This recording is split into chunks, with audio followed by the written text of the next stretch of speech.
Shifting focus to Europe now, European leaders reaffirmed their commitment to Ukraine, vowing to boost defense spending amid shifting U.S. policies under President Donald Trump. At a summit in Brussels, EU Commission President Ursula von der Leyen met with Ukrainian President Volodymyr Zelensky, outlining plans to strengthen Europe's military capabilities and continue supplying weapons to Kyiv.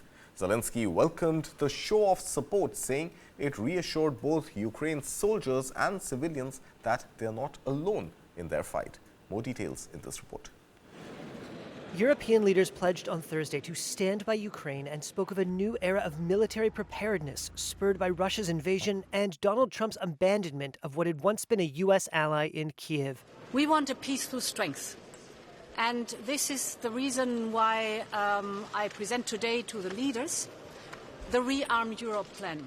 EU Commission President Ursula von der Leyen met with Ukrainian President Volodymyr Zelensky at the summit in Brussels and described her vision of rearming Europe and supplying Ukraine with weapons. It gives the member states possibility to invest in the Ukrainian defense industry or to procure military capabilities that go right away to Ukraine.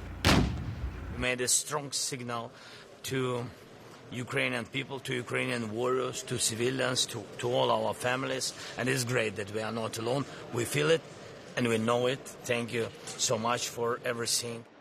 According to NATO, Washington provided more than 40% of military aid sent to Ukraine last year. If you didn't have our military equipment, this war would have been over in 2 weeks. In 3 days, I heard it from Putin, in 3 days. But President Donald Trump abruptly ended that arms supply following an Oval Office shouting match with Zelensky last week that led to a reversal in American support and stunned American allies.